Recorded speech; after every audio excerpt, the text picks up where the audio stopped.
Thanks for that. Thanks for that, everyone. So let's have a look at we'll do our check-in questions. Like I'm sure some of you might have already started and look at, when somebody Googles you, what comes up. So let's have a look at our first one, which is, do you have a personal brand and a personal story? Right? Because in this digital footprint, it is a story of our lives, of who we are professionally, being, I suppose, being human, our experiences and our things that we share. And we're so rampant on Facebook and on messages. So we're going to have a look at a video after this, after our checking questions, to see what's happening in technology space out there. So our first checking question is, do you have a personal brand story? I guess when I you need say to understand what that means. Yeah, same here. I don't understand the word. Okay, that's all good. Yeah. Like, I might. I can say some words about you. So I believe that our brand is represented by us. So we are the brand. The way we act, the way we do the meetings, like our style is the style of the brand. So brand is the composition of many things, like logo is part of the branding. Your motto of the company is part of the branding, which can coincide with your personal motto, if you're the owner. Yeah. So brand is a combination of things that can sit somewhere deep in subconscious of people and help them to make decisions. So a lot of decisions are made by simply because people trust you, and brands create trust or distrust. So all the scandals with the big brands who have, I don't know, fell out of attention or fell out of respect, it's simply because people stopped trusting them, and it had blown out of proportion. Or simple things, how trust is built. Toothpaste could say something like, we whiten teeth 20% more than the average. And no one actually compares what is the average. Maybe it's the worst toothpaste. And so this is the brand story. So brand is a story which combines a lot of visual, audio, and some other components. Yeah, am I right? Mm-hmm. Yeah, some other components, but what is authentic for yourself? Like what is your brand story that you bring out, that you talk about, and that what's your promise that you feel like you are articulating. Yeah, so thanks, Elena, for that. That's definitely a great share. In terms of brands, how do we affiliate? How do we feel about our affiliation with those brands? And we choose, right? As consumers, we see all the time. What is their story? Why do we actually choose to use their brand? Great examples, like for example, like Colgate. Do you use Colgate, or you select to use other brand? And it's a lifelong relationship with that purchase. So in a sense, like when you talk about your personal brand stories, as in like who you are, what you stand for. So how do we not have one of those? Because some people try to imitate the others or try to follow the trends. For example, I picture you as a beautiful woman with the blue eyes with the always natural long hair. Okay, so if one day you'll come in a wig, I would be shocked, and I would think, I would think twice. Is that the Catherine that I know? This is the simple example. And if you are, for example, in a position to preserve your personal brand, you need to show the consistency with it. If you are in a market where it's supposed to be poised and well looked, so you're supposed to keep that. You can't allow to come to the meeting with no having a shower, even if there's water restrictions. So if it is opposite, for example, if you are in a hippie market and one day you'll just start bragging about your new Dior bag, a lot of people will turn away from you simply because it is against the brand that is created in their head. And brands don't exist on a paper; they exist on inside the head of your audience. Yeah, so it's how people perceive you. So I guess it goes back to the same question though. How do we not have one of those? Like we've got one whether we like it or not. Me too, but you define what it is. So in listening, I think that I know what mine is. So on my LinkedIn page and everywhere that I can put it, I put insurance. It's all about the claim. So my story to my clients or potential clients that I sit in front of is, if you need to have a claim with the insurance that I've sold you, I'm your first port of call. Everything goes through me. I'll go and sit beside the hospital bed and fill out the claim forms. So for me, because a lot of brokers don't do claims, to me, and I don't get paid to do it, it's all no good having insurance if the claim process is not there for you. So that's my motto. It's all about the claim. Yeah, is that the sort of thing? Yeah, it is. Yeah, your promise, right? Shapes It's you my as a promise. person who Yeah. cares. So Yeah. obviously, if I would need something, first point of call would be Fiona, because Yeah. I know that you are not after money, although you're after money. Well, in my brain, Yeah, yeah. you're not after money, you are after helping. So this is a really good point. Okay, so you say if Fiona, it's yes. So just checking inside, do you have a personal brand story and a promise? And not to have it or to have it. Sometimes it's a conscious decision. If you know yourself and your brand very well, you can make a conscious decision to follow certain things or to eliminate certain things from your brand story. I don't know, politician might sort of isolate some sort of a scandal or some relations with some people. This is all part of the branding. Yeah, thank you. Well said, Olena. So checking in. Fiona, yes. Olena, yes, no. Teresa? So let's just go around the room. I've had a logo for a number of years, which is sort of a circular design that has the colours of the rainbow in it. And my sort of motto has been supporting your journey to wholeness, which I've been wanting to update for a while, but it's still good at the moment. So I suppose the main theme or the energy behind it is a sense of wholeness or a sense of well-being. So that's I am looking to redefine it. So I still feel comfortable with it. Yeah. So that's a symbol of who you are in your profession and what you do, right? So for your own personal brand story, you affiliate it back to that wholeness, journey to wholeness in all sense and the different things that you do. Is that right? Yeah, and lately,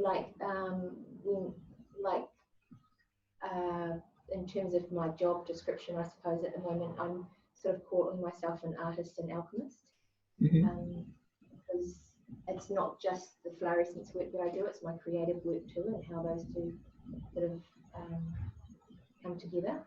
Yeah, so trying to find something that this is everything. So supporting your journey to wholeness is about my artwork as well. It's sort of like the underlying impulse as well. Absolutely. Right. Too. It's amazing. Yeah, I've seen her. So it's kind of like when somebody knows about you and your personal brand story, they start to unpack different layers, of who you are, right? And of course, the experience doesn't necessarily happen like right straight off, immediately, depending on which angles that they come and experience it.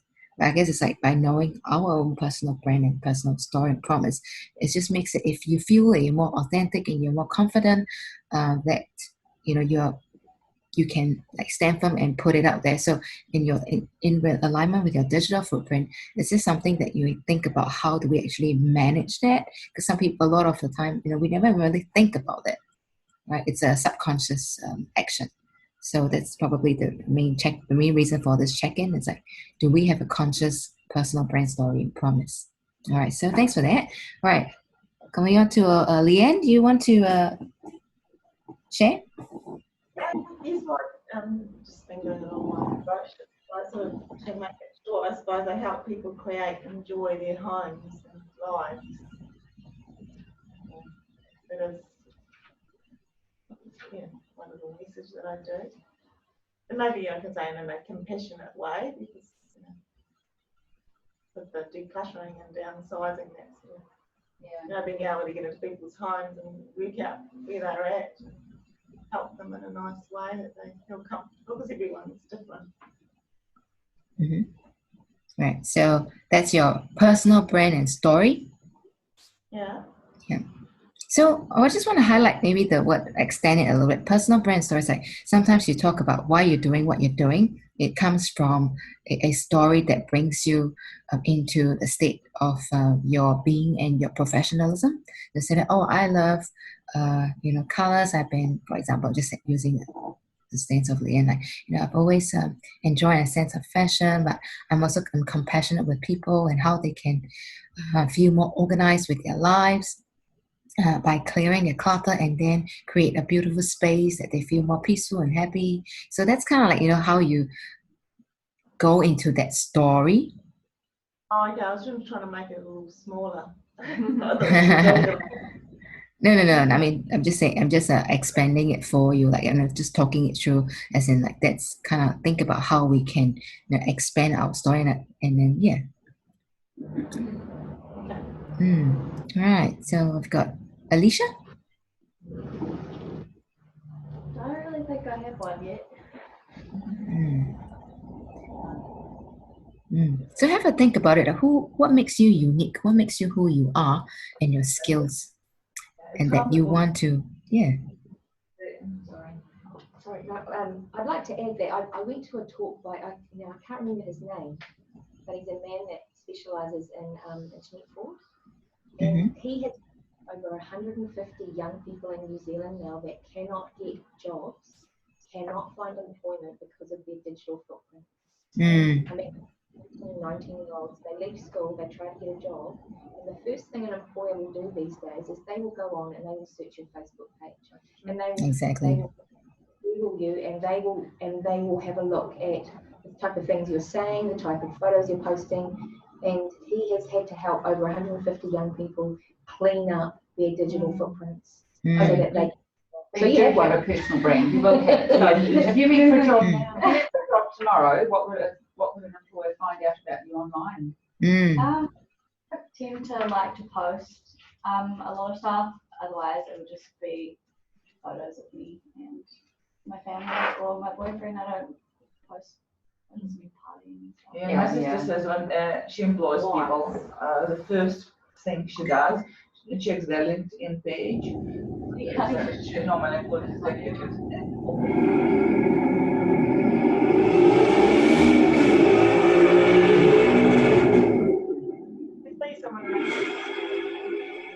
You might not even, think people who you. The the party, Alicia.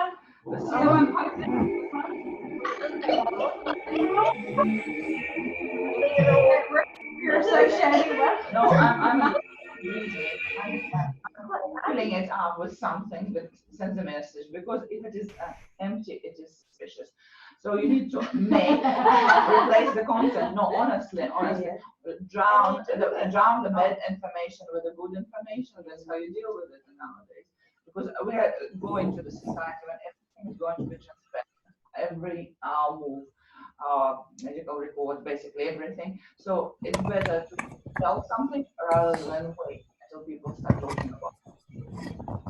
I think this profile, Alicia, talks of friendly young woman, fun, who've got people who want to wish her happy birthday.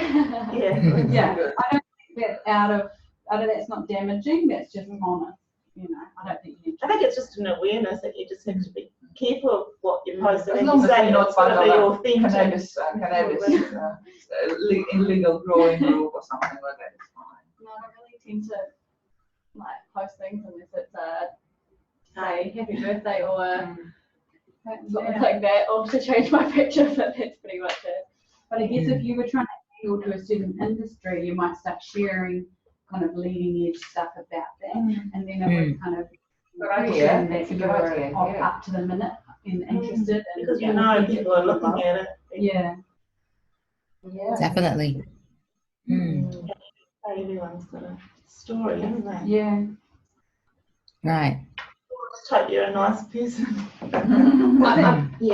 Other people I'm talking about that can't get jobs, I mean, their Facebook profiles are pretty shocking. Oh, mostly people when they have their birthdays and other people post on their wall, because everyone else has the photos of them when they've been drinking, or the ugly photos like of them out on a night. But you have control over that. You cannot allow it. So before anyone posts to my wall, I have to approve it. So you have to have that setting. I mean, you can always delete it as well, like if you don't think it's appropriate. Yeah. But that is what lots of I see some of the photos, and I know people who deactivate their account for their birthday so no one can post on it Right. to make sure that there is nothing on Yeah. there, and then like reactivate it just so That's a good idea. just so no photos like that can actually be put up on the business page. So we have to protect ourselves and protect our brand too, I suppose. As you're saying, if we put a lot of good things, then that does drown out the bad. But even with internet dating, and I'm not ashamed to say that I've been internet dating, I've got a lot of fun stories. And I would do so much research on these people online, you know, and then how else You do can be you, a little investigator. how else do you stay safe? How else I do you do stay safe? too then. I dig as much as I can before I go on a date, Absolutely. and I've hardly been on any dates. And who are their friends? And do you have friends in common? And oh, I know that person. No, okay. Yeah, that's good. Yeah, definitely. Calling as a private Yeah, investigator. yeah. Got that sort of- Yeah. Mhm. Okay. So thanks for that, lady. So when you see that, you know, it's obvious that people are, you know, looking or searching, or even like friends who are, you know, in our networks, and they occasionally see our posts or in the peripheral or in some other friend's friend. People make up a little bit of a story, or well, in some sense, a perception and a judgment of who we are, what we do, right? And it also affects whether if they do want to mix and mingle with us or not, right? It is a real fact of the matter. So maybe this question will go to Olena, since she is a socialite. All right. So what is your conscious, you know, because you among us, you know, you are very much open in terms of your digital footprint. Every time when you're on an event, you are posting. For me, like, I'm selective. I post enough, but I find that there's a lot of private, personal things I don't. You know, it's not necessary. And then when I do post something, people, you know, those who do react at a certain time, they just react just to show that, you know, I not just to show, but you know, it's just like something that I personally liked to do, and you know, it's kind of like a footprint that I can remember it myself. I guess it all comes from the idea of how you want people to see you. So if you want people to see you as a creative person, so you need to be in the creative society and need to see people, need you be seen there and things like that. So for me, it's more about control. So if someone posts something on my post, it's kind of my internal rule. I don't let this post stay longer than one day. I always hide it from the timeline. So the content on my social media is mine, and I know what I'm talking about, and that's exactly what I want to project onto the world. Number two is plan as anything. So if, for example, you know that you're going to have an event, start preparing in advance. It's not only creating an event page, it's connecting with the people who are important for you, and maybe run some stories that are relevant and something like that. So, for example, before your appearance in a magazine, we had several. I wrote about you. We had several videos, and it kind of apotheosis with them, and it was kind of like a step at the top, and it was accepted really well, and everyone supported this idea. So it wasn't like one off. It was like the whole program. It was there. It was bigger than anything else. This is a good example. Recently, I published nude photos of me online, and it took me about 2 weeks to decide in the photo session. It was because I do a bit of an influencer's job, and I was sent a really nice natural lingerie from the company that produces it.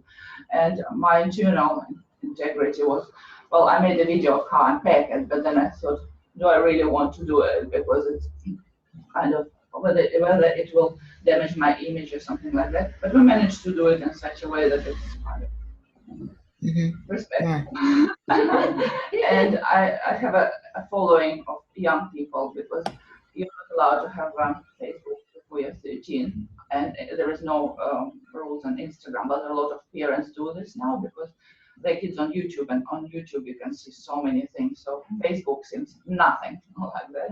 So I made sure that it's in a note. You need to really read first, and then press, and then you can see photos of me in lingerie, and it's not that abstractive. So the company had a bit of sort of presents.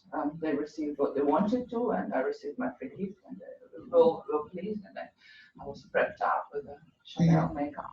Nice. So it was a really good experience for me, and it was a controlled way. If someone would sneak in the room and publish and photograph me in the same lingerie, but maybe from a different angle, or with some derogative comment about my body, I probably wouldn't be accepted the same. So control is really important in social media. And basically, if someone bothers you, just remove them, ban them. And that's, don't. If there is people who give you negative feedback, and it's a feedback, not a rude comment, engage in a communication. One of my best supporters, my former, I wouldn't say haters, but they're stalkers. Yeah, they became friends, and they are my advocates. They talk really nicely about me in their private. One of them said, "Oh, she's a selfie queen. Oh, she knows everyone in Taranaki, and he lives in Auckland." And this is really amazing, because most of people who come to me with something to show on social media are from Auckland now. So it is really interesting.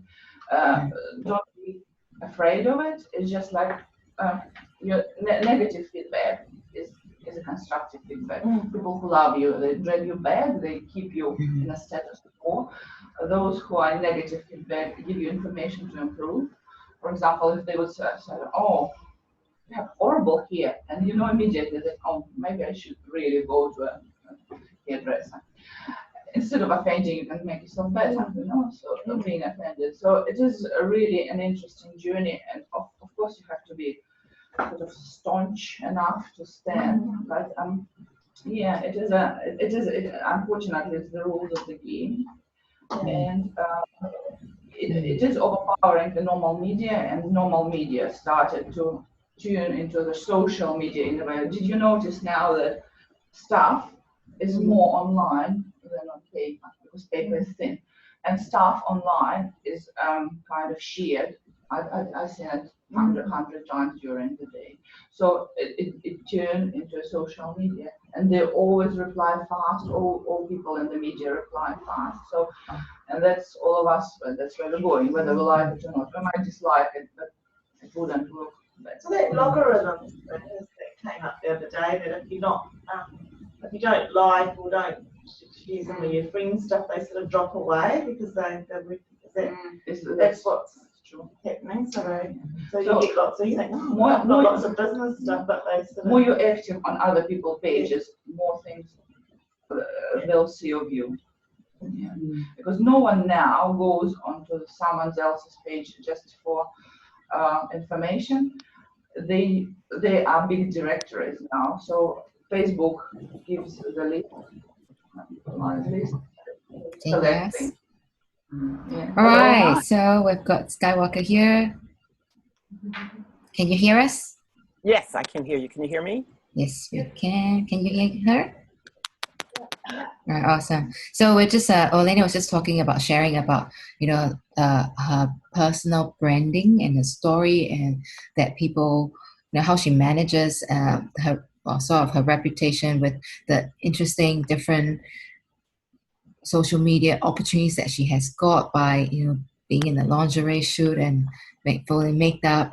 So I would like to introduce Skywalker, and you can tell us who you are, and do you have a personal story and a promise which is your digital footprint?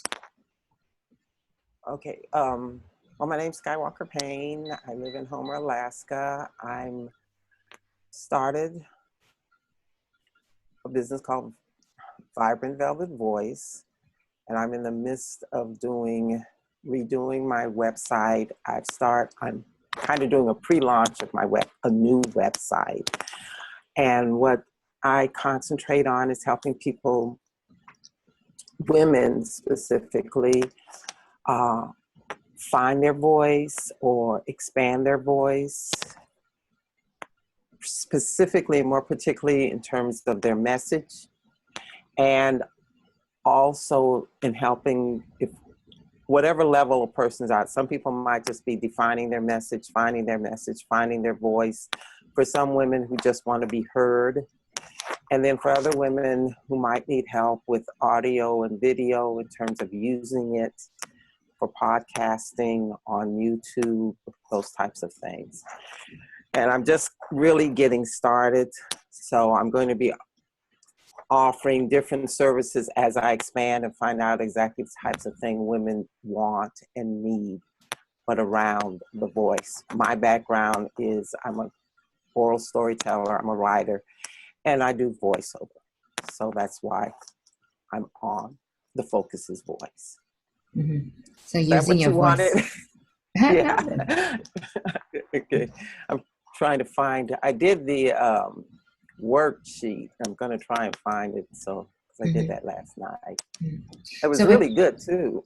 It was really helpful. I like that format. Oh, thank you.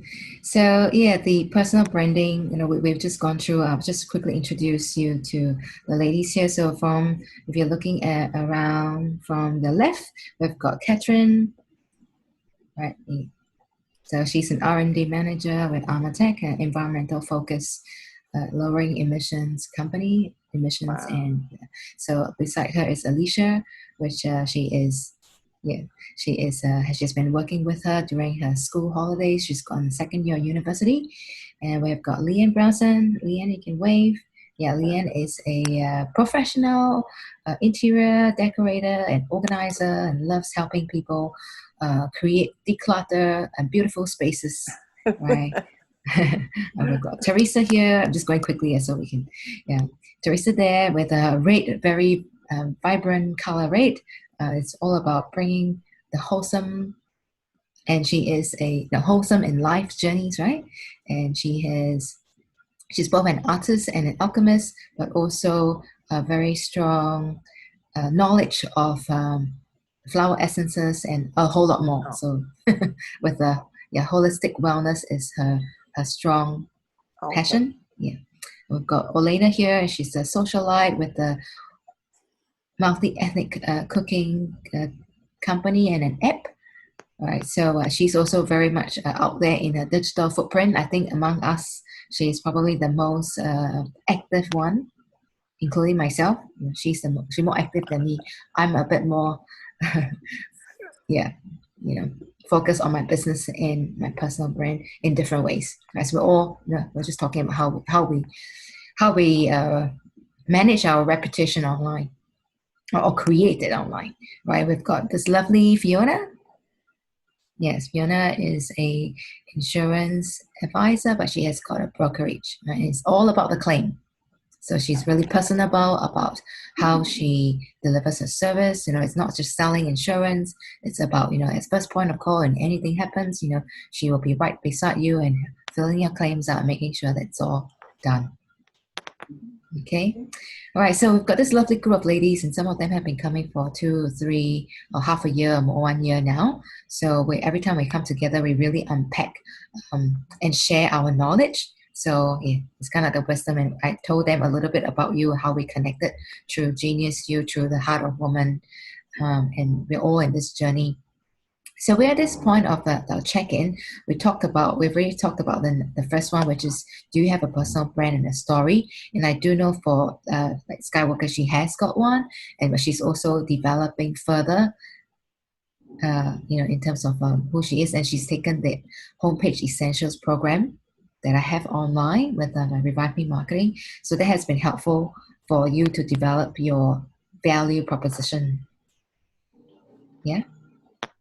Yes, and it's actually been evolving and is continuing to evolve. And can you still see me in my computer? Okay, it's continuing to evolve, and that homepage was the beginning of me starting to help me get focused on what I want to do. And that was very helpful. And I'm kind of expanded. I've been getting help from a couple of different other sources, but what I've just done this week is I got Optimized Press for my website, and this has everything in it. I can do my landing pages, I can do my courses, I can do membership all on one website, which I was like ready to kick myself because I was told about this a few months ago by my voiceover coach. And waste a little bit of money going to other things, but it's really a good thing for me to be able to lock a platform where I can do everything I want to do. Awesome. Yeah, thanks for And I sharing just wanted that. to ask a question. Do you have a list with links of everybody who's here so we can get to see what everybody's doing in another way? I mean, go to their sites and everything. Yeah, so we are in this Reviveme Women in Business closed group page and also in the open page. So that's a great question. How often are we posting and sharing to various digital media so that we can see what each other is doing? So perhaps what we can do for today is to talk about our session today and say what is our personal brand in our story. All right, so that's our homework. So Luke Skywalker can know about you. All right. Obviously, it is evolving. For some of us, it's a continuous evolution. I think it's in life, our digital footprint is a continuous evolution. But if we have an anchor, it's not diluted. So I've got my personal perspective is like, if you have got an anchor and know who you are strongly, and your story don't change so much, like this or that, you know who your key audience are, then there is a concentration of your story. It's not like here, there, everywhere. It becomes diluted.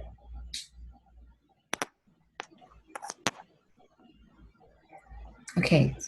All right. So that's a homework for you, ladies. Please post it on your Friday reflection. All right. So moving on. Googling your name, going around the room. So those of you who have Googled your name, what comes out in your search results? If you haven't had a look, if most of you have had a look, do you like what you see? Is it a true reflection? Well, mine's fine, except I moved offices about 6 months ago and I thought I'd updated everything, but I've clearly missed a whole lot, so I've had to go and redo all that this morning. So other pages that are taken to are fine. I'm quite happy with that. All right. Thanks, Fiona. Yeah, I can see myself online.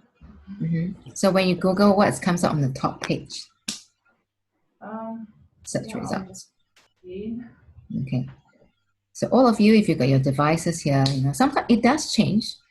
Yeah, and you'll be amazed what comes out. I think Catherine, when I first posted it, Catherine, you want to talk about yours while the rest of the ladies are looking at it?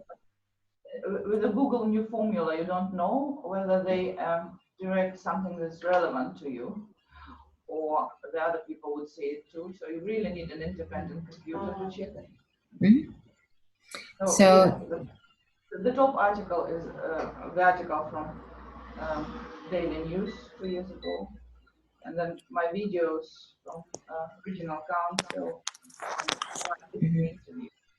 Right.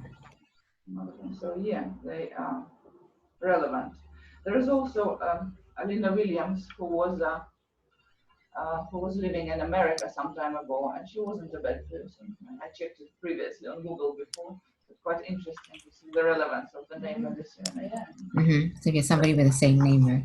All right. So you like what you see. How about going around the room, Teresa? Quite a lot. What's the top 3? Top 5? The website. The first one is my website, which is great. And then the second one is a profile for me at the Natural Health, the Natural Therapy Centre that I work from. And then my Pinterest account is third. It's got my artwork and other things, and photographs of native plants. So, and then it's my LinkedIn, and that's my Facebook page. But I know that it used to be like I used to do quite a lot of environmental activism that come up first. But I can see not even on the first 3 pages now. So I've managed to clean that up a bit. The environment is not a bad thing. Like oil companies and things like, maybe sort of 8 years ago, and I realised probably about 6 years ago that probably wasn't a very good move for my business. Well, and at a personal philosophical level too, I decided I wanted to create community in a different way. It was about raising consciousness and helping people heal. I thought that would be sort of then sort of fighting. So I'm really glad that a lot of that, my sort of political stuff. Yeah. That's what I thought about isolating. On the Filling it up with the better information. It's probably there though if I keep searching, but it's not coming up on the first 3 pages. So Yeah, which is fine. About rubbishing the dairy industry and Right. what I believe in the pollution, because a lot of my clients are dairy farmers. Yeah, so I'm very keep that very quiet. Everything I did was Okay, Leanne. I'm not sure. Oh, mine just comes up with the business on Google. I'm not a little bit different than yours. Yeah, I think because I've gone through Google, like it's gone through different on my phone. You should go through a different internet. I went through e-codes, yeah. What is it? And Yeah, your mine- websites first. Yeah. Again, Good. and then Flowers' website and Facebook. And Quarter Corners down lower. Sure. Mine's going through Google. So. With every search, you can work towards planting a tree. Oh, I planted 212 trees nice. with my fingers doing the walking. Right. And so their brand promise, I'm learning, is that they are with the profits of creating search engine, planting trees, because that's a good thing to do. Okay. And you know, people never check. Oh no, they've got photos of full blog of their activities. Right. Okay, so Alicia, did you search your Google profile? What comes up? Are you happy with that? I mean, if you get about 3 people down, it's my Facebook, but other than that, there's not really anything there. Mm-hmm. Okay, so probably you are, the youngest here in terms of your digital footprint that's developing, and it will because you're still studying, right? So I guess as you evolve, it's good to think about. You've got to ask someone in the other country, so with another browser to Yeah. So when you're in different country, like different geolocation. So let's say, for example, if we were to Google Skywalker Paint, because we are, I'm in Singapore now, you're in New Zealand, the results might differ a little bit, but it depends on how optimized she has got with her name itself. Yeah. So I like to advocate, that you all, I guess I would say regularly check it, but it's good to check, right? And case in point, Teresa's a great one. That she didn't want her activist story to be plastered in the front page. You're from New Zealand, you're from this, and not the other one. And some telephones do geolocation as well. So if if, for example, both of us have iPhone and I look for you, then there's another Leanne Brown, I would rather see you simply because my iPhone knows that you're connected. yeah. And I think that context is good to understand as well. Like, I don't think a completely sterile, like going to another country to test your profile is necessary because we're living in context. So what do people hear? See about, because that's our audience. Yeah. So I think it's great. Exactly. So Skywalker, how about yours? Have you checked yours? Yeah, what's interesting is because I'm connected, the stuff that comes up, because I've been checking mine for years, and I'm amazed at times because part of it's my name, I think. But what's nice is that today on the computer, what came up, which is it's different on my Kindle. It came up with different, but I have a website. In fact, I have 3 websites, but skywalkerpain.com is one of my websites. And so that came up actually 3rd. The first thing that came up, oddly enough, was Facebook. But the second one was an article that I was put in here in the Homer News, which is nice. How do you spell the surname? Payne, P as in pet, Ayne. So it was Skywalker Payne turns passion into business venture, which is really nice. You come up as a storyteller. Yeah. Come up. And then they have my, so I've got my Skywalker Payne Storyteller, Skywalker Payne.com website, Skywalker Storyteller Works, which is a blog, which I really don't, I put work on that. Me and my husband draws comics to my haikus, and I haven't really been active on that. Oh. And then they've got my Amazon.com, my books, which is nice because I actually got notice that my book has been selling because I got a notice that they're making a deposit, which is really good because I didn't know it was even selling. And then they've got images for Skywalker Payne, although a lot of the images are pictures that my husband drew from with the haikus that I've written. But I'm constantly changing images. And then the next one is my LinkedIn article, which is nice. One of the LinkedIn articles, because I've written several articles. A lot of my blogs I'll put on Pulse because I haven't had that many people come to my website.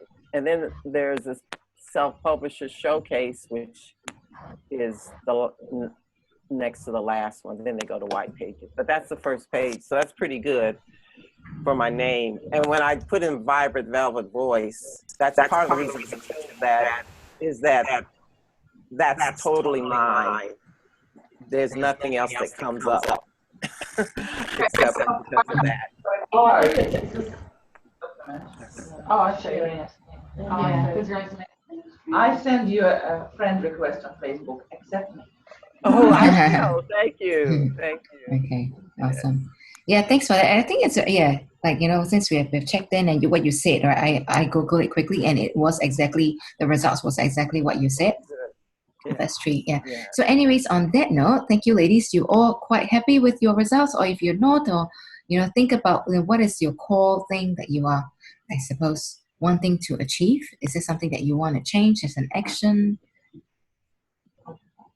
Anyone in particular?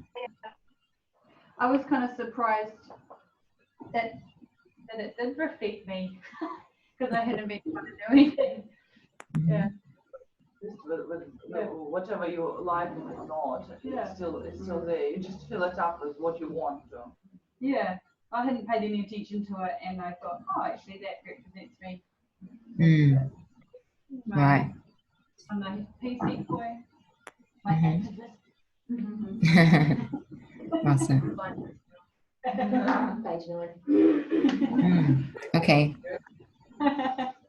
So it sounds like you all like what you see at the moment, or at least you know what it is right now, and is that something that you want to truly reflect on or manage?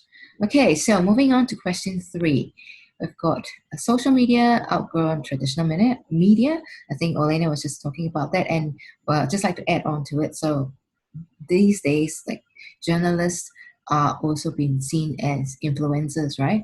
And then what they're writing about, what they're publishing, and also their comment themselves. I mean, it's a lot more apparent, especially in the US, maybe in New Zealand, it's starting to for Kiwi journalists.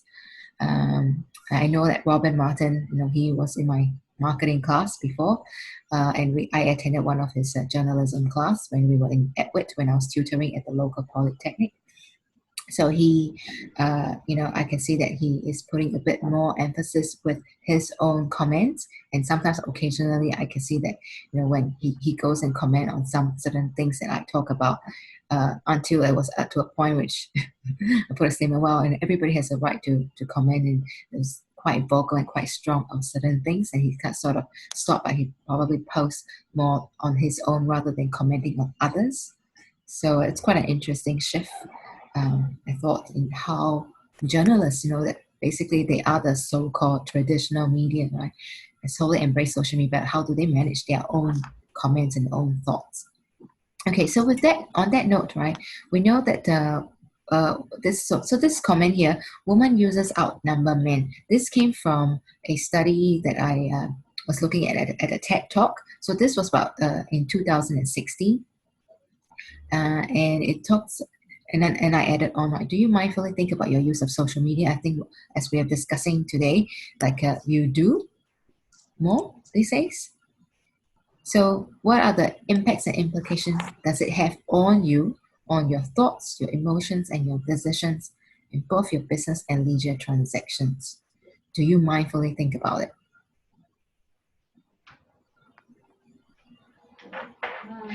I do.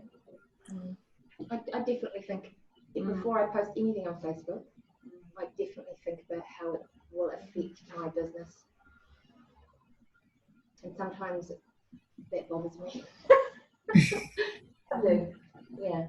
And like probably about a month ago, I started sharing all these quotes, and I did it because I was really inspired. And then after about a week, I realized that it is actually affecting my brand, my business. But probably in a positive way, you know, and realised that, but I did it as a personal thing because I was really inspired and I was thinking about all these things, but then realised that how I think and how I feel and what I share, it's my brand. Yeah, it is. Particularly in your line of business, particularly what you do, I think. So it's becoming a lot more there's a lot more connection or integration between who I am and what I do. And it's kind of becoming one thing, which is great. Yeah. Thanks for sharing that. Yeah, definitely. That's been my feedback, Yeah, for sure. Places with anything. Otherwise,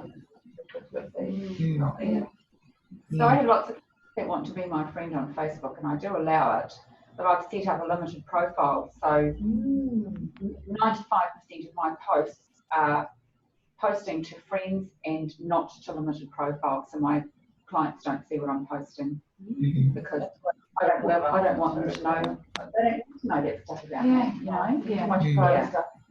Yeah, but occasionally I'll put something public and then everybody gets to see it. Like the map this morning of the water restrictions. But that is public.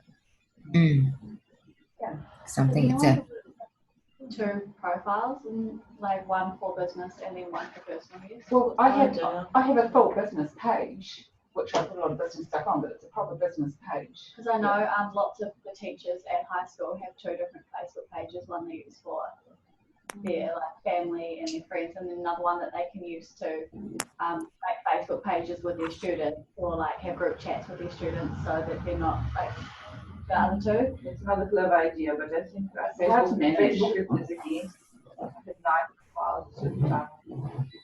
Nice. Wow. And Facebook card 6 out of them. So it's so easy to manage it with a limited profile. Really easy, you know, and everything because it defaults to what your last post automatically comes up. Yeah. I've had a teacher doing that, from a parent, and then sometimes she pops up as the wrong profile, because she's got a different name as well, because my son goes to a Putukoko Māori school, and so she uses her Māori name on the Māori page. And then she had sunglasses and I couldn't really see her photo, and then I thought, oh, that's his teacher, because her other profile had a different name and I couldn't see the face. It was just it's a good idea, but it is hard to manage. Make sure you flick to one if you're doing that. Right, Right. So if you have got a professional, personal profile and a professional page, like we do as well, and I manage a few of my clients once, it's some people don't even want to know about it, and they don't even post it, but they know that social media is apparent, it's required, not so required, but it actually helps their overall engagement. Then it's about thinking, like I know Skywalker has just posted, you've got a separate one that you just started, right? So it'll be a great time for you to think about what's your strategy in terms of posting, so to have some form of consistency. Because very, very often, if it's personal, like what Teresa's saying, I tend to share what is affecting me or I'm inspired at the moment. But whereas the business, I try to feel like I've got some form of a strategy to move forward with it. And then sometimes when I'm busy, I actually get my VA to say, hey, look, can you search for some things and share that? But it's still in alignment. At least I would like to think it's still in alignment with what we're wanting to do. So we talk about it. We talk about, actively think about it. All right. So yeah, it's just a great reminder for you ladies to actively think about what sort of post that you wanting to post in your personal, which is authentic as you can, and then in your business page, do you then neglect it, or do you share on your personal and then post it back to your business page? So it's just mindfully, treading across both angles. Right. Well, I've got actually now 4 Facebook pages. I have my personal one, which is the least active for a lot of reasons. Primarily is in my life, I've changed my name legally several times. So most people don't even know where I am. And I never grew up. I grew up in an Air Force family. So I don't have what my husband has, which is a history of people who knew me all my life. So my personal profile is my weakest. I started a storytelling page years ago, and I even paid for an ad, so it has 500 members, but that was before I knew anything about how to choose my members or anything. It's never been active. I never get engagement. I have posted videos, storytelling videos, all these things. I didn't know what I was doing. I still have it though, and I do post storytelling videos on it primarily. I was doing that. Then I started another page, which is now I'm actually sharing with 2 ministers, and it's called Consciousness Arise. And it's about consciousness, compassion, that kind of thing. But my new page, I've started consciously with a plan. And I started it. I'm posting every day. I'm doing a video every day now, which I'm reposting from Instagram, because you can just do it for a minute, which is good. But I'm also posting, alternating the next 11 days. I'm gonna probably try and continue this, maybe not every day, but for this pre-launch, I'm doing an article about women's voices that I'm getting through Google Alert. And got to post one today. The first one I did was about the Black Panther movie, which in the US is getting a lot of positive feedback from Black women. And I had this really good article that I found, which was really good. So that was my first one. And I'm sharing them with other groups. And I shared it with this Black group that I hadn't been active in. And I actually got a couple of people who commented on it, which was really something for me. And then the other days I've gotten Asia, Rosalina, is making memes for me, using words vibrant and velvet and definitions and images that I'm posting. So I'm doing a schedule. I'm going to probably do a small ad to get more members, but I've already gotten 50 members, 50 likes just from my friends, from my personal friends on my personal page. So that's kind of encouraging too. The main thing is I'm trying to be consistent, because consistency had always been, lack of consistency had been my downfall. And I'm seeing, since I've gotten on Instagram, because I invested in an iPhone just so I could do these things. And it's really made a big difference. It's made an amazing difference, because I couldn't do Instagram. And Instagram is so easy. And it actually is helping me to connect with more people and getting more followings. I'm getting more Facebook requests for friends. I'm getting people on Instagram. And so and I know that I'm taking another social marketing class that I had signed up before I signed up for this, and I know that these things will help in terms of me getting clients. So it's really kind of fun. So. Yeah, so what you're talking about, it's really like a funnel, right? You're getting interest and followers, and we had talked about this as well. So thanks for sharing that. Yeah, so it's great too that you're thinking about it consciously now. right? What's your digital footprint? What you want for your business? What things you want to share? But at the same time, look at the managing. Like if you're sharing it with a comment of what's trendy, that's always helpful. And then like linking to people who are interested in you and seeing what it is. So it's like a funnel, right? So I've got it in my my marketing, the digital marketing page. It's like, you know, funnel of people who are interested, who are following you, or what you're doing. Because the thing is, they are distracted. There's a lot of things out there, but we want to create something that's meaningful and not contribute to the noise, but to the extent of like, all right. So but we still want to do it in a meaningful, scheduled, and purposeful manner. So funneling them, then you start with your attraction, and you start to nurture them, and then eventually, if you do want it as your business, you're converting them, and then continuing to nurture them, right? So this kind of like, you know, thinking about your digital funnel mindfully in your personal and your business brain. Okay, so thanks for that. I think ladies are all good. Do you ladies want to stand up and wiggle a little bit? I'll do it too. All right. What is this thing doing? Right. So, It's dry carpet cleaner. Oh, great. So that's I'll take wine and coffee out of the carpet. Yeah. So did you get that, Catherine? Wine and coffee will come out of your carpet. Or try any stain with it. I'm sure you can soon one of those. Does it with these new eco carpets that are like Anything. This carpet cleaning system is the only one that'll work on size, or that it works on wool, and it's dry. There's no water, but this is just awesome? That's what I was wondering, like, does it learn to be depressed? Yeah. Well, no, it might give you the feedback, I'm putting it back down, and they go, oh, you know, you do But it depends. What's it programmed? Does it program to read what you normally think to talk about and feed that back to you in a different format?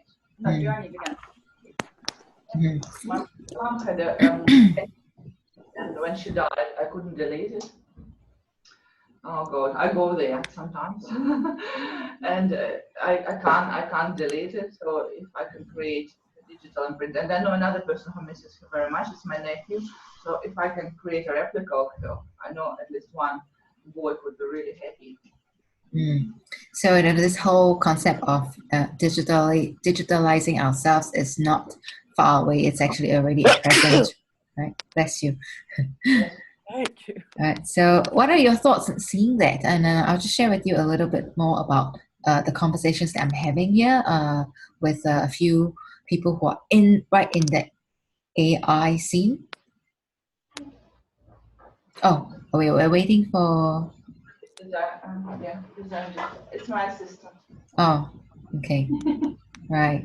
So did the video come through okay for you, Skywalker? Did you manage to hear it all right? I saw it. Right, it's fine. And for everyone else? We could hear. You could hear it well, like, yeah. So scary thoughts, or so how do they actually? Yeah, you can create all the messages that you're starting to message other people.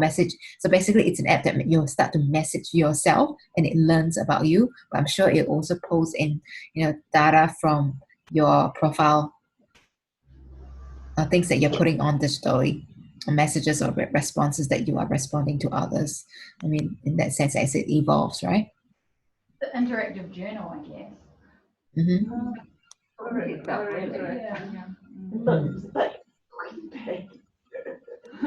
So how about, it's like, could you replicate yourself and that? In mental health circles now, they're talking about creating artificial intelligence programs that will actually pick up teenagers on social media that are depressed by their activity and by things that they're saying, and will actually identify people that are depressed or suicidal by their social media activities. And I talked to, apparently a lot of men think that they are convinced that they're talking to bots on Tinder. That they're not talking to real women. That a lot of the women on Tinder are actually bots. They're artificial, these things that they're talking about. Is it because they're too nice? Is it because they're saying things they wouldn't expect women to The say? same I don't know, but so many men have said that I'm just thinking maybe there are bots on Tinder. Yeah, there are boards. I don't know about Tinder. I've never heard of it. I'm subscribed to the board of a famous chef whose name is Heston Blumenthal. And He's got a bot. He's got a bot. This is so cool. He sends me recipes and other things. So if I don't visit Skype and his board, he sometimes sends me reminders on emails. Hi, Alina, how are you? I missed you. I'm like, oh my God, Heston, thank you. Yeah, so It's not real. No, it's not real. Of course, I know that it's a formula. I know that it was a group of designers. And when I talk, he asks me a question. For example, did you think of a spring menu? And I would say yes. And he would answer according my yes. If I say no, he'd say, oh, I have suggestions for you. Or if I'm not in the mood, I say only negative things. He would say something like, it's probably not a good time to talk. Would you check my web page or something? He'll give me a link and he'll stop talking to me. So it is pretty primitive. So it's like an algorithm. Yes, no, this way. Yes, no, that way. But I believe that it evolves all the time. And understanding that it is not real doesn't help it. I still feel very warm to Heston, you know. When it happens to me, I just feel like, oh, you're wasting my time. You just automated that. I can have a little bit. Boards are involved now, and Okay. there is a company who offers boards, in fact, for websites. Yes. So chatbots, right? Someone's saying the next new thing. So, Catherine, you're saying that if you know it's an auto bot, you're not interested. You just switch off. I just think, like, I get those emails and say, how are you doing, Catherine? And I'm like, delete. You know, if you use my personal name and I know you don't know me, I kind of think you're just an automated thing. Yeah, email is like that, but I subscribe to this thing, so I was the initiator of relations. Yeah. No, Yeah. I'm probably just being primitive. No, Okay. it's different media. Emails are different to Skype because it's always a conversation and a Skype, and you don't see the person. Real time. Okay. So just Email, going. Yeah. Sorry. No, sorry about that. So just going around the room, I just want to have a show of hands, right? Who will totally embrace having a chatbot or having yourself being replicated and talked to, let's say, your potential prospect or your customer or your family? I say, yeah, I'm happy to do it. I'm like, nah, totally scares me and freaks me out. I have enough trouble keeping the real people in my life. This will relieve you from real people. They'll talk to the bot. I need more information. Yeah. Okay. I generally think of my evidence uses the people that are maybe in, not a very good state. Or maybe really old people who are stuck at home and Yeah, or, anybody got that's any stuck at home. friends Yeah. that, and I think it could be really useful, but It does isolate more, true. So let's just talk about yourself, your personal perspective. Yeah. Would you or would you not? Would you replicate yourself if this is made available to you? Then I couldn't see it being part of my day. No. I would do it as a short-term experiment. I wouldn't want to get, because at certain times in my life, I have become obsessed with this thing or this thing through something. And after, a couple of weeks or however long, I'm like, okay, this needs to stop. Yeah. And so it's a short-term experiment. I'd be interested, but not as a long-term thing, I don't think. So you can pull the plug anytime you want if you've got control. Right. How about Skywalker?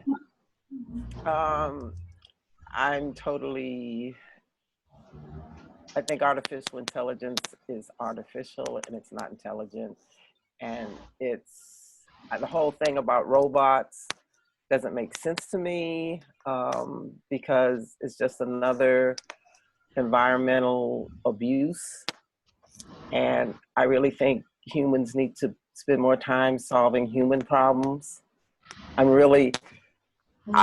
husband and I watch a lot of science fiction, and this is like the whole rage now of how bad artificial intelligence can be. And we actually watched this Go player get defeated by a computer program, which is artificial intelligence. And those scientists said that despite the fears and what we see in TV, they were saying, oh, it's not going to happen that soon, that they'll overtake us. But we know how science can just jump forward. And we really need to develop my concept of a highest use of our intelligence is not using things, but using our intelligence. We can use our minds and our thought to do anything we want to do. And once we get to that point, then we're really intelligent. Just continuing to make more things, to me, is not a sign of man's intelligence, but a sign of man going backward. So that's what I think. I have this, I like to watch science fiction, but science fiction takes it to the, and it maybe seem like science fiction, but we've seen a lot of things with movies and things we're living through. And here in the United States and a lot of other countries too, some of the people who are so-called leaders are like 1984, which was considered science fiction. So to me, if we don't think about how far these things can go, it ends up being abusive of humanity. We just saw a movie where the worst case, and actually, no, it's a TV series called Carbon something, where people could actually take people's consciousness and put it in different bodies. But it became, and all of these things, you have to be able to afford them. So again, it takes us away from the people who need help, from the people who are really poor. And the other thing a lot of people don't look at, a lot of these things, even a lot of the things that we use for our computers and stuff, it's being mined and are the sources of wars in Africa. So yeah, I don't really like artificial intelligence. I guess that's the short answer. What about you, Rosalind? Are you going to use something like this, do you think? Would you?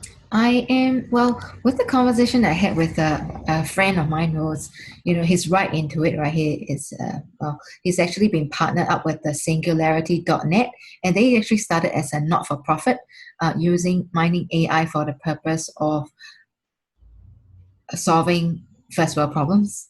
And I asked him, what is your purpose, of what's your driver? Because he started with, because he was a tutor. I mean, he was a lecturer, a couple of universities. So I've seen his evolution. But now our recent conversation was that he is interested in bringing, using AI to solve problems, which is actually AI, if you talk about it, it's already apparent. It's just that, we think of artificial intelligence as in like robots to then replace ourselves or identify certain things. We already have AI technologies in our daily lives in different ways. Right. So his perspective is okay, say for example, he started with a health app, right? So making your Fitbit, but a different app that actually translates all your health footprint into something that will tell you a bit more of your blood pressures and all that. So that's where he started with the health app. And then the next thing he was saying that with the it's called, this conference called Innovate SG, and the singularity.net, this whole movement of it is people that are ambitious, they are scientists or R&D based, which have the ambition and capabilities, are gathering together to solve particular problems in their fields, but coming together to network and share. So I asked him, so what is his interest? So his particular interest is he named himself, he's a transhumanist. And he showed me about, the Sophia, the robot that has been named in Saudi Arabia the first official citizen, right? So I'll share with you, I'll post a link and show you that. So Sophia, they made her, with a face, and she actually talks and has expression, right? So for him, it's like, okay, what is your whole point of, getting onto AI? Is that for him particularly, he believes that we can, digitize ourselves, but also live longer, like physically live longer, and have that expansion. So that was like, then he gave me his card and I started looking up on a few things. He showed me a few videos. So I was like, okay, whether we like it or not, right, it is a movement already. And I started looking at, like when we say science fiction, right? The very first science fiction, I mean, one of the first one was the Metropolis. So, people were going, and it's been recreated many times. People are going and asking their robots, what is the answer to this, to that, to this? And then at the very end of the story, it's like the answer to the problem to solve all of humanity is, and everybody's like looking at it. It's like, what is it? And they pray to it like a god. And they say, 42. Everybody's like, huh? What? The answer to all problems of humanity is 42? Yeah. So it's kind of like, yeah.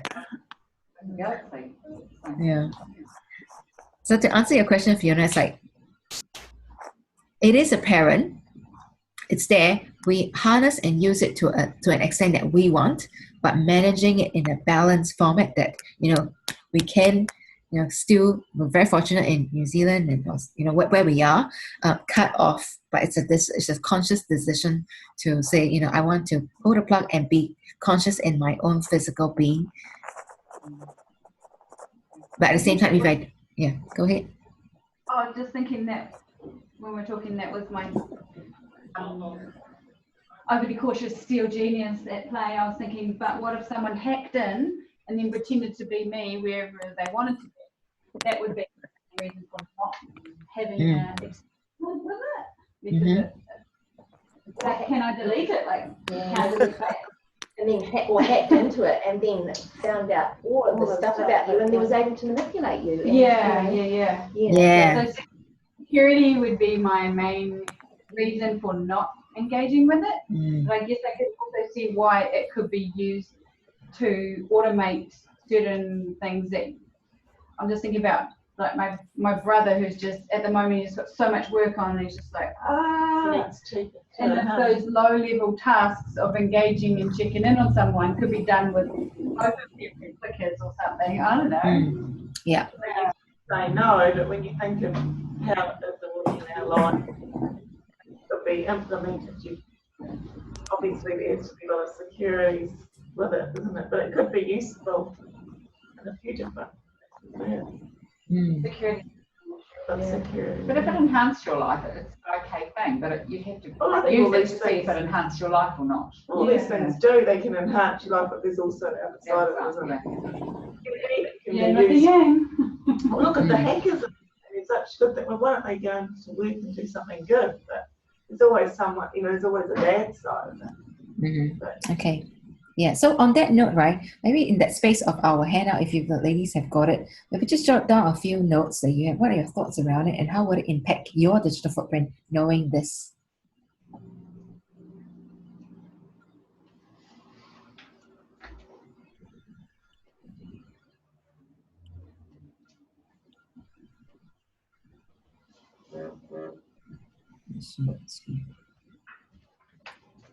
This is pattern.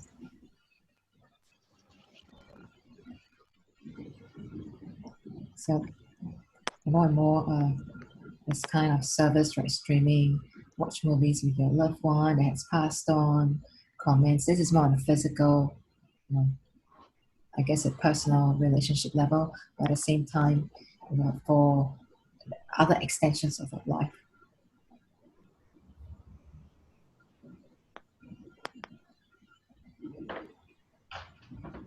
How would it impact what you want to be perceived or put out in the world?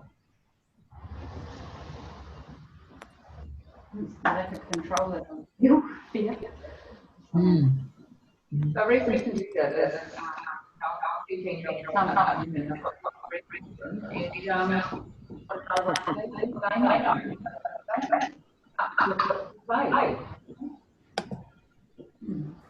Sorry, can you repeat that? Just saying, a reason to use something like this. A lot of the reason I use things like Instagram is just so I know what my kids and grandkids are using. So I can rather than stand and say, get off the phone, and they say, but I'm doing this, and I don't understand it. I need to understand it. So it's what the next generation are doing. Yes, the hyper connection, right? Yeah, otherwise you just get lost. If you don't keep up, you just get lost. The that man that gave that really good talk, and I'm trying to remember his name, he wrote a book, but the talk was about your children and teenagers online, because a lot are getting there's a lot of predators out there now that can target the people online, and he was saying that the thing that you should do when your child joins Facebook or Instagram or anything is make sure that you are friends with them, and make sure that their aunties and their uncles and all of their family are surrounded by them in the digital world, just like they are in the physical world, because an isolated child in the digital world is vulnerable, just like in the physical. Yeah, that's a good point. Biggest recommendation. I know I'm kind of going sort of off track here, but Very good. But knowledge of how these apps work as well, and if you know that he's got it on his phone, you know, well, this is how this works, and maybe. So my son, he's 13, he has a phone, but I have to have the password to it because I pay for it. And I go in and I check and I read all his stuff, and maybe he deletes some, but something like this, you could really find out what he's thinking. Some people, but accountable. Yeah. That's exactly what Teresa says, that digital world is a replica of a real world. And you have to treat it that way, just realize that it's not totally real. Right. So what have most of you written down? If they've not been spoken, anything else that you want to share? How would knowing this will impact your footprint? Can you hear me?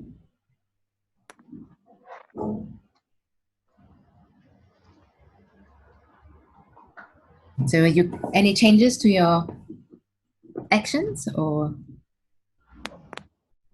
I wrote one of your things that you advised on a handout to use more of online directories, like Yahoo. I think I use Google Plus, but I just really use Yahoo and maybe some other search engines as well, because they all have their directories. And I think I might change my Facebook business page to a business one, because at the moment it's like an individual page, because people can't give me reviews on my page at the moment because of Your business page is a profile. You need to create a page connected to your personal profile that you can manage. Well, I've got two. I've got my personal one and I've got my business page, but my business page is set up. I set it up originally as an artist, and so it's not actually set up as a business. Right. Yeah. So I need to change it to a business so that people can actually leave reviews. Yeah.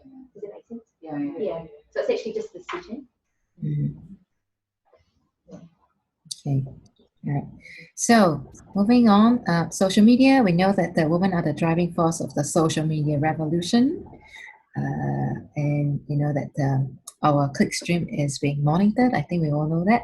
But at that that point of time, they said that they were finding a really hard time figuring out our actual age, gender, and income, because that's something that we don't necessarily post. You know, it's not something that we put online. But they can get a lot of information on what we do online, like our interests, what interests us. It makes it easier to find out who we are by having our taste monitored, like what we like, who we're liking, what we're commenting, right? So by using our actual emotional behaviors on that end, or what our taste is being respected, right? So now when you look online at the way people aggregate, right? They don't aggregate around age, gender, and income. They aggregate around things that they love and things that they like. So if you think about that, like, you know, shared interests and values are here I put a far more aggregator of human beings than demographic categories. And I put the link here. It's on a TED Talk with a researcher, Johanna Blakely. All right, so it says here the end of the gender transcript. So I've got a few questions that I've listed here. This is page 3. Do you actively seek out to be part of an online community? Right, knowing that our actions digitally are being captured, what positive assumptions does it have for you in your interactions with the following? Right, so actively seek out being part of the online community. Just sharing for me, yes, I did it before, but now I sort of filter it. It's just way too much noise. With lots of online communities, and some of them, to be honest, I've actually even got booted out because that people started filtering, people trying to promote themselves, or when I actually authentically share something, and I was sharing about the Genius You. I say, hi, I'm who I am, and this is a great thing, go and have a look, it's free. And then the administrator put me out and said, oh no, you're not supposed to promote yourself. I said, no, actually this is not mine at all. No, but I'm part of it because I'm learning with it. So it's kind of like, well, if this online community is not for me, that's fine. I'm not going to be too emotionally strived about it. Yeah. So questions for you ladies. Do you actively seek out to be part of an online community? Other than us, of course. Yeah. Well, I'm in Heart of All Women. Mm-hmm. And do you mean Facebook groups too when you say online communities, or are you talking about Facebook groups, forums? Yeah, I've found forums. I've tried forums and kind of never found them good for me. I tried a few a long time ago and gave them up. I've joined a couple of, and Heart of Our Women is the best group I've ever joined online. It's really good. That's how I met you. But I've signed up for a couple of Facebook women entrepreneur groups, which I'm finding are being used. They give you information, but they also use it to get you to become their customer or their client, which is kind of good up to a point. It depends on how useful their information is. And actually, in some of them, the ones I really like are where they allow you to post what you want to, and there's more interaction when the administrator doesn't try and control the posting and say you can only post this and this, because that limits the exchange. So, but I've tried different groups on Facebook, and a lot of them aren't very active, in terms of really more than one or two people commenting. So it does get to be, it can take up a lot of time if they're not really contributing to what either a good conversation or information that I need, or if they're trying to sell stuff that I don't really want to buy. For sure. So yeah, I'm also connected with the Entrepreneur Mentor one, which some people you can see, some people are like almost there every day. They're posting, they're sharing, they're commenting, and then some aspects that I just check in every now and then, and if it's good sharing, good information, I just glean. But other than that, sometimes it's just limiting ourselves in terms of our time and our interactions, right? It's like what Teresa said, you can get so glued to what other people are actually posting and sharing and talking about us. So it's kind of managing it in a way that is authentic for you, that serves what we will need for our brand story and our business story. But ultimately, I guess the end game for me is it comes back to actually meeting in person, or at least meeting authentically online, in a one-to-one or one-to-many manner, right? So people do see that you're a real person. Yeah, so that's for me the purpose when I do connect on an online community. And it's also part of research too, researching what your potential, we're all women in business, right? Potential clients' needs. We're all wanting to solve a problem. So connecting on online communities as such that are engaged, things that are happening, it's, you kind of have it's be good to have an objective on why we check in, what we say, how often we do it, how it's going to serve us, and how do we serve them back.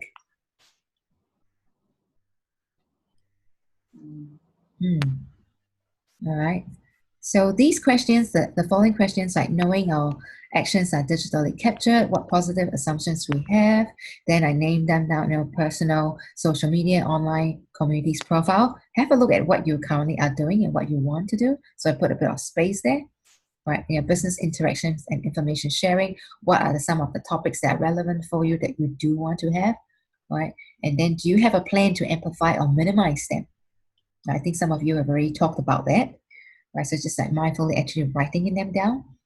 And then how can we actually take a more conscious approach, or do we just carry on as per normal? Okay. So what do you ladies think so far, this topic? Yeah, it's a good topic.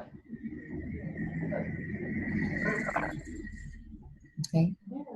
Yeah, well, it certainly makes you think. I mean, it's so easy to set up things on the web and just not think about them again. You really got to be proactive and keeping up to date.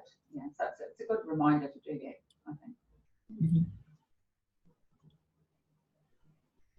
Anyone else? Okay, so what role will you play with this advent of change? We know that things are always evolving and changing, right? So that's the last page. So have a think about them, like page 4. Right, this is where I've talked about transhumanism and the future of humanity. There is a link on Forbes.com, and it talks about 7 ways the world will change by 2030. So you can click on that link and read that article. Share my page. I was just thinking about, when things like this happen, it's not, the groundbreaking things happen, and it's usually the application of that understanding that develops with that far out thing to other things that ends up sticking around and being really useful. Yes. And I was thinking maybe that the technology that is sort of beginning to be understood with this replica me, like imagine if they could sort of input learning materials and then it somehow create learning that suits you because it's you in a way that you would tell yourself. So it's like you're a tutor or something optimized. Oh, that's a great point. Or send reminders to yourself and like what is your understanding, right? The initial view was no, but now you try. It wasn't no because I'm but I would still be worried about security. But you're still thinking of ways that could help. Well, I think maybe it's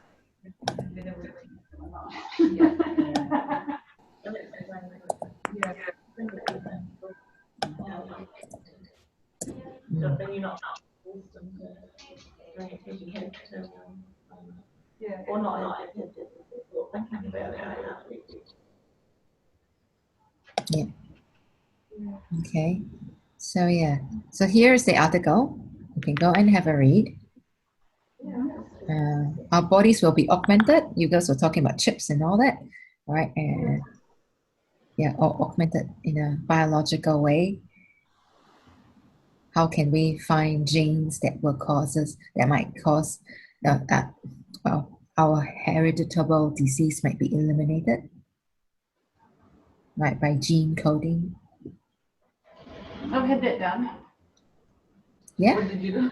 Yeah, altered. Oh, not altered. So, how do you make it? You can get very around that too in terms of your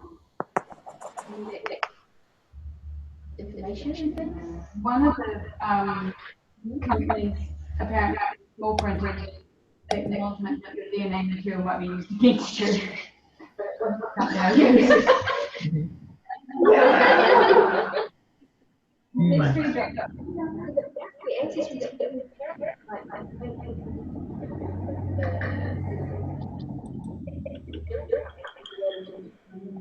Okay. So heart disease or cancers or things in your family line? Some insurers do ask if you have genetic tests for particular cancers, and that's they don't all ask that, but some do. Right. And I Then don't you've got they'll make a decision based on it. If you've got a report, they want to see it. Yep, so I won't get it done. I don't want to. right. Or, Okay.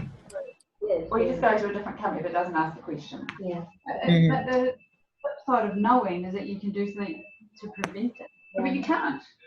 That's the mindset. You can't. Yeah. So we're talking about worried about it and probably actually create the illness that you were probably never going to get in the first place. Some women are going in. I know. Don't get me started on that one. Yeah. So the advent of technology is saying, okay, in 2030, it's already apparent that we can cure diseases. So like the recent conference that we went to in New Plymouth, actually, about biological scientist. He came and said that, he showed us a translucent cup. Just by using your saliva, you can test for your DNA and your genetic coding already, just by your saliva, right? Mm. So it's all happening, whether we like it or not. It's just how do you want to embrace it, or how it's going to change. Humanity is going to change, right? Because we're always evolving. So it's just, Okay, so have a read about the 7 ways, thought processes will be faster, gamification, behavior science, increase human productivity, become more empathetic, not a bad thing, right? With the use of virtual reality, we'll see the emergence of extreme personalization and customization. We're already seeing it. Business practice will shift significantly, right? We'll see the rise of AI in our career settings, smarter factories, like what you mentioned, Catherine. Like, so depending on what's happening, these are the predictions of futurists. Like conversations focus on our societal values. Well, that's what they claim. Right? Well, I suppose that replica ads. If we can consolidate the data, do they actually say, okay, this personal data that you are putting out there, can it be shared? There has to be some form of digital signature to allow or not, right? But at the same time, yes, it may be if we also tune in to that, could we then be vulnerable with that too? All right, so these are things I just thought I'll share it with you what I have found. It's just good thoughts to think about, but at the same time, not being, being challenged, but also as much as you want to, I suppose. Yeah. Okay. I guess the thing that by us understanding it is we can be advocates. When we don't know, we can't say, is this going to be okay for everyone, or is this just going to benefit you? If we don't know, we can't have a say. Rosalie, go. Sorry, I've got a client to go and see that. Okay, all good. So we're going to wrap up. And because it's 11 already, so that's where we finish our meeting. But maybe just as you're wrapping up, so Skywalker, just while here, because you are first time here and new here, maybe you just want to hear from you and you sharing. And I want also, before I go there, I'll post about a link on the humanoid, Sophia, and she's talking about in her AI in a physical robotic form on our open page, so you all can have it and have a look at it at your own time. So Skywalker, to you now.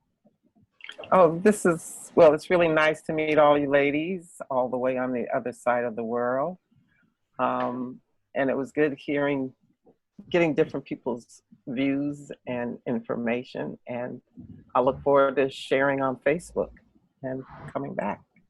Oh, thank you. Thanks, Skywalker. Yeah. Nice to have you. All right. And I want to find out what everybody does. So I'm trusting people will be sharing. And as I get my website up, I'll share a link when it's done. Yeah, cool. So tell us about your personal story and how this meeting is going to impact the changes that you want to have with the understanding and that knowingness. All right, and have a beautiful rest of your week. You too, Rosalina. Enjoy your All right. walk. Thanks. Bye. Bye. Bye. Have you got that there? Yeah, I have.